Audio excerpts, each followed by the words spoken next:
Okay guys, good morning. So today is Tuesday, October 12, and what we have here are sorghum seeds I bought online. Well, I think it's not that good because there's a lot of black seeds here, and hopefully it doesn't have a lot of endospores. And this is 3 kilo bags, and let's just weigh it up. So probably it's gonna weigh more than 3 kilos. Just give me a minute here. Okay, so that's it. So probably that's 3 kilos, but I'm not gonna use all of them at the same time. And as you can see, the container actually popped out during transportation, and I think I bought this 2 weeks ago. Yeah, I don't know, but it's been here for not so long. I just opened it today because I'm gonna make grain spawn using sorghum seeds. So I'm just gonna use 1 kilo of this. And same process. I'm gonna soak it for 12 hours. Gonna dry it out. Probably since the time today is 10 a.m. So after 12 hours, it's gonna be 10 p.m. I'm just gonna have it laid out for air drying inside or near the living room.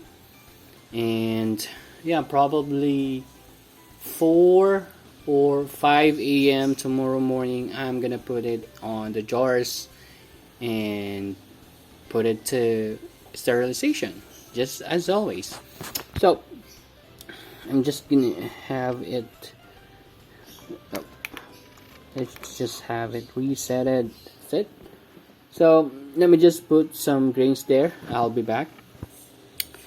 Okay, so that's it. It's 1 kilo.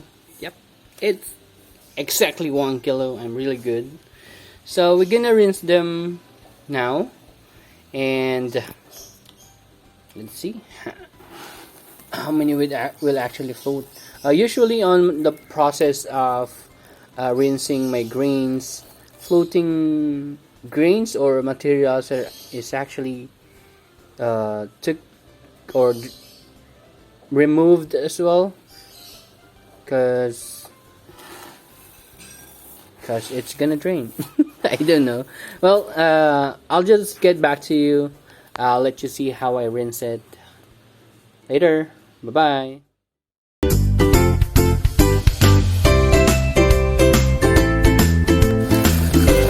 Okay guys, so we're here on, what's this? We're now rinsing our grains. So usually I rinse them 3 to 4 times depending on, I just want to have the water actually as clear as possible. Okay guys, so I'm back.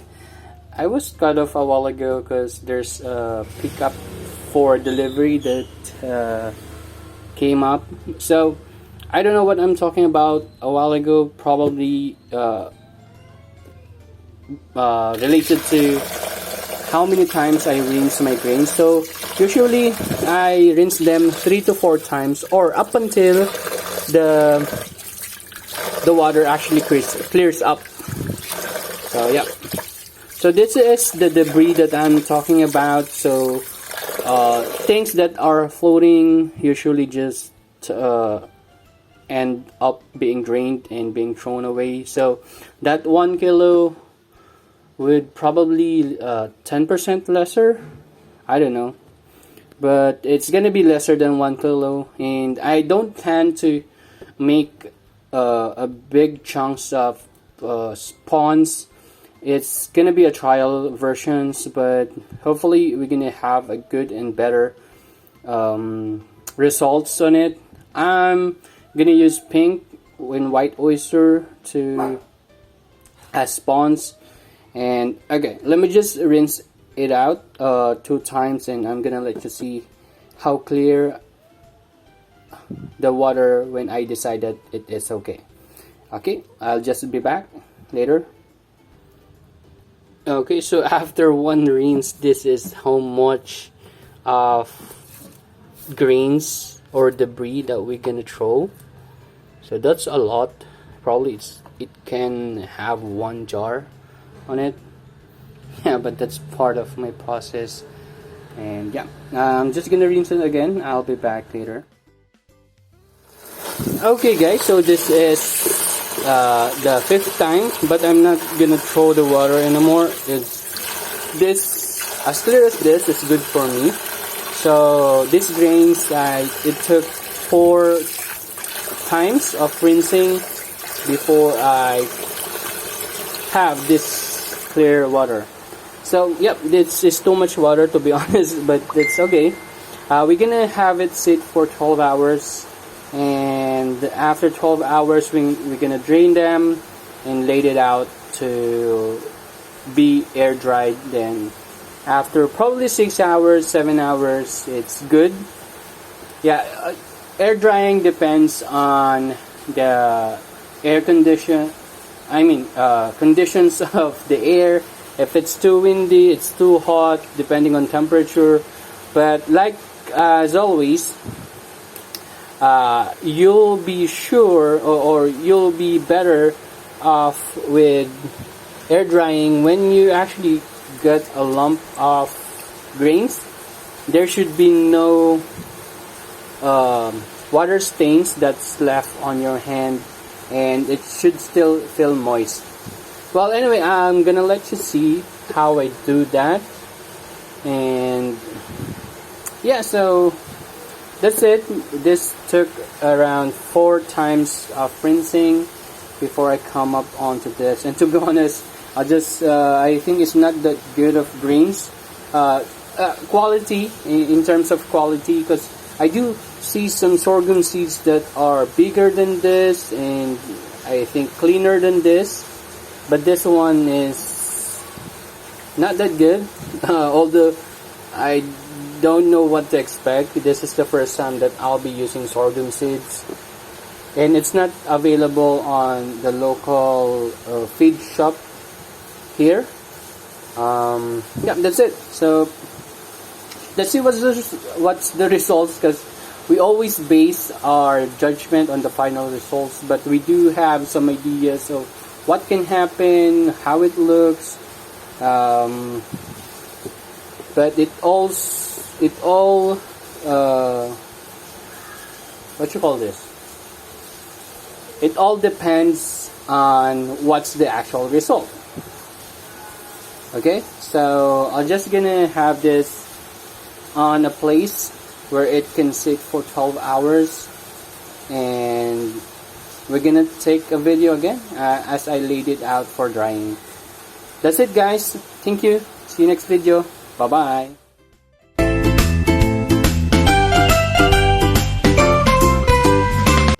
Okay, so I'm just gonna I'm just gonna leave it here and check it out after 12 hours, and let's dry it after that.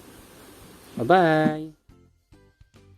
Hello guys, good morning. So yeah, it is morning, so I messed up. I wasn't able to actually rinse this 10 p.m. yesterday, and today is the time today is 8 a.m. So as you can see, the bubbles, those are actually, yeah, it means it's starting to ferment, but it's not that much. Anyway, I'm gonna rinse it. So it's been 22 hours, and I'll just get back to you, okay? Later. So okay, so right now I'm already rinsing it, and it just gonna smell a bit sour because it's fermenting. So I might actually wash this twice, and that's it. I'm gonna let you see how I air dry this. Probably I'm gonna set it up on the rooftop, and just like how I dry my cracked corn, probably from 2 to 3 hours. I'm gonna check the moisture content, and if it's good for bagging, then we're gonna bag it. Okay, so I'll get back to you. Bye bye. Okay, so I'm on the rooftop. So I did clean up the table before putting out my grains. Although after this process, we're gonna sterilize it, so it doesn't really matter. But I just want to wipe it off. That's just part of my process. So I'll be back after 2-3 hours on this process to check out the moisture content. And on this time, what you call this? This time you have to be on point because if you dry them too long, then it's just gonna go back to its original form, and moisture inside of the grains is actually left out or removed, and you don't want to have dry grains to sterilize or pasteurize, because definitely I don't think that mycelium will love those kind of grains. We want to have a moist grains because it's part, or because the mycelium actually love moist grains, but we don't want our grains to be too wet. Having our grains too wet would give the mycelium hard time to colonize the grains, and having the grains too dry will also do the same. So we want it to be on the right moisture content. So later on we're gonna check it out if it has enough moisture and ready to be bagged. So when we grab a bunch of grains and open up our hand, there shouldn't be any wet spots or too much wet spots on your hand, but at the same time you feel the moisture on the grains itself, because we soaked it at least 12 hours. But on this situation, we soaked it for 22 hours, and you see the bubbles a while ago. That means it's already fermenting. But I've experienced that before on cracked corn, and it went well. So I think it's gonna work. It's just that the grains that I have here that I bought online is on a poor quality. Well, I don't know.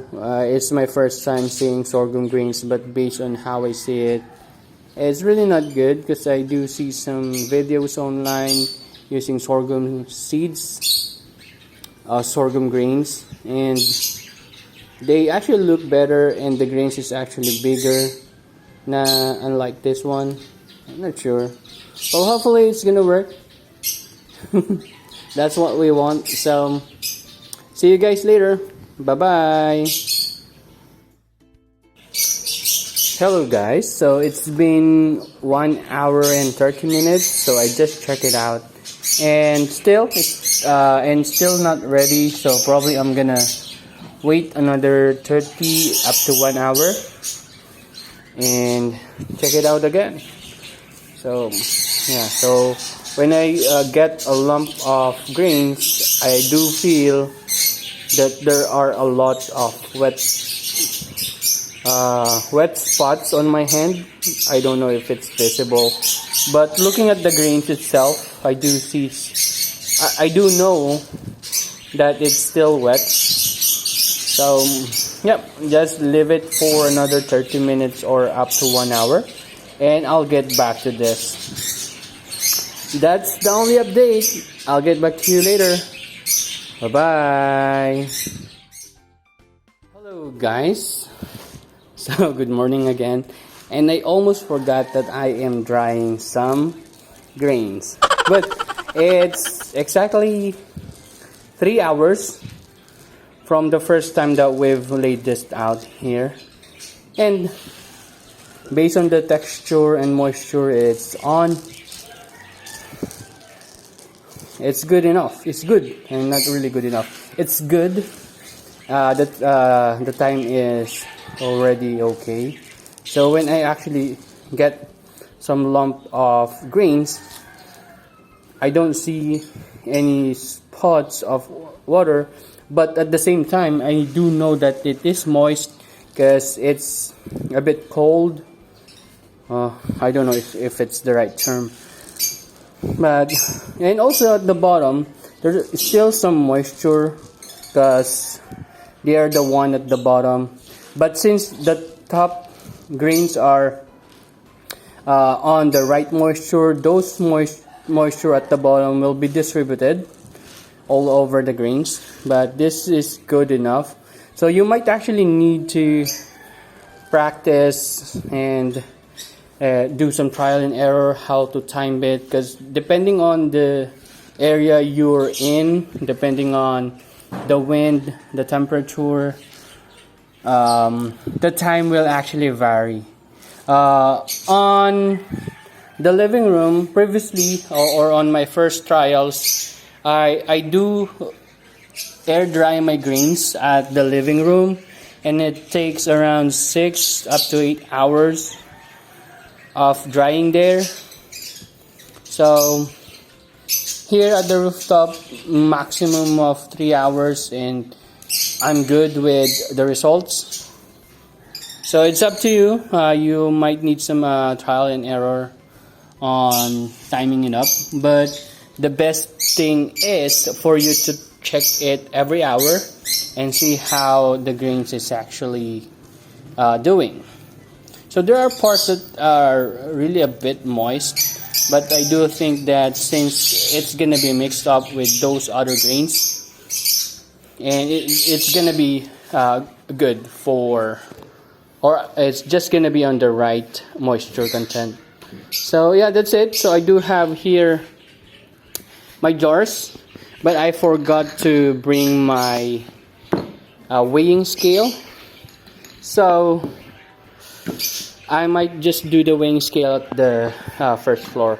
I'm just gonna transfer the grains here, and definitely since this is just 1 kilo, I may not be able to fill it up, so I'm gonna just fill it at the half or 3/4 of the bottle, and I'm gonna do grain to grain transfer. We do have direct tissue grains at the first floor, and using cracked corn, so we're gonna transfer it to this after they are sterilized. So I'm just gonna update you later on, and also on the weighing part. So see you later, guys. Bye bye.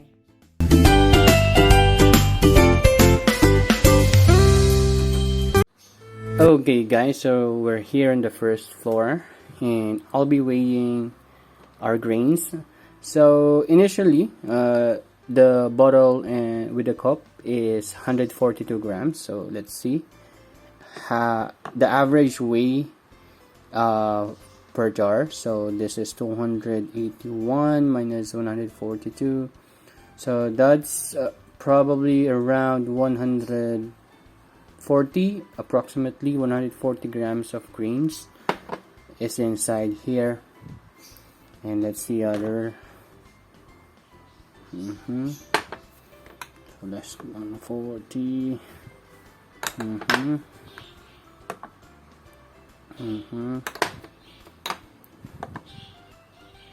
Okay, that's too low. Might possibly here as well.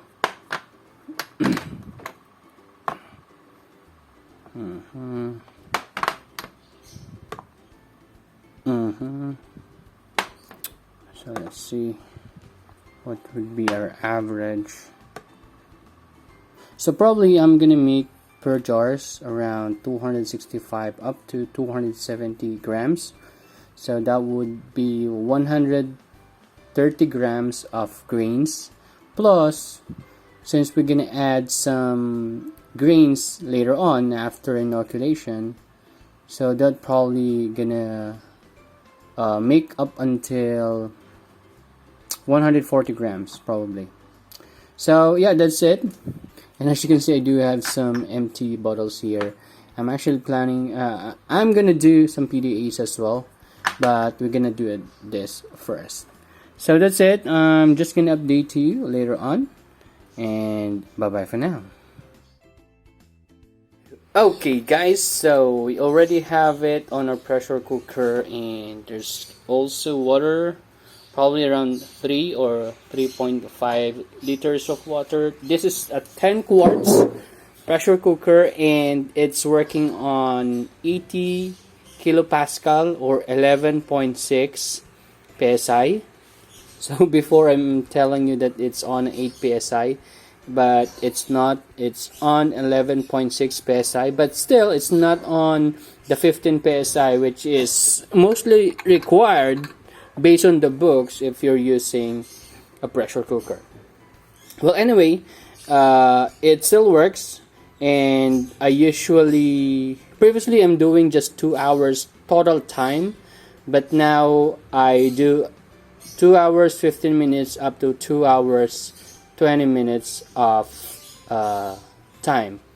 The additional 15 and 20 minutes are for it to reach the boiling point, wherein it's gonna start to build up the pressure, and it will you'll see that this weight starts to whistle. So it means that it's already on the 11.6 psi, and that's where I timed it for 2 hours. So it's up to you, depending if you do have a 15 psi of pressure cooker. Once the whistle actually starts, when the whistle starts, you can time it for 90 minutes. That's what I've read on books. But since this is not a 15 psi, I'm doing it for at least 2 hours. And I've done this before, and it's giving me different results. But right now, I think it's giving me better results because I've been trying to modify and understand what the results are, what needs to be done. So yeah, that's it. So I'm gonna put this on the stove right now on a high heat and let it sit there for 2 hours 15 minutes or up to 20 minutes. That's it. And after that, let it cool down for at least 8 hours. Or I usually, because today is the time today is 12 p.m. So probably after 2 hours, I just gonna let it sit for the whole day, and I'm just gonna inoculate it tomorrow morning. That's it. But given that I will not be able to make PDA, those PDA, since this is already occupied. Anyway, that's okay. We're just gonna do it tomorrow, but we'll just have to make this first. Okay, so that's it. I'm just gonna give some updates to you, and we're gonna do some video as well on the grain to grain transfers, and we're gonna do it inside our sealed air box. We're gonna do those inoculations inside that. So that's it. Thank you very much. See you later. Bye bye. Okay, so I've just turned off the pressure cooker. It's already 2 hours 20 minutes. I'm just gonna let it sit there for probably around 1 hour, and I'm gonna transfer it to another location for it to cool down up until tomorrow or late this evening. So if I'm gonna use it, yeah, probably I know. Probably I'm just gonna let it sit up until tomorrow morning on a different location after an hour. And tomorrow I'm gonna inoculate the grains with the F0, the direct tissue grains that I've created a month ago. So that's it. See you next video. Bye bye.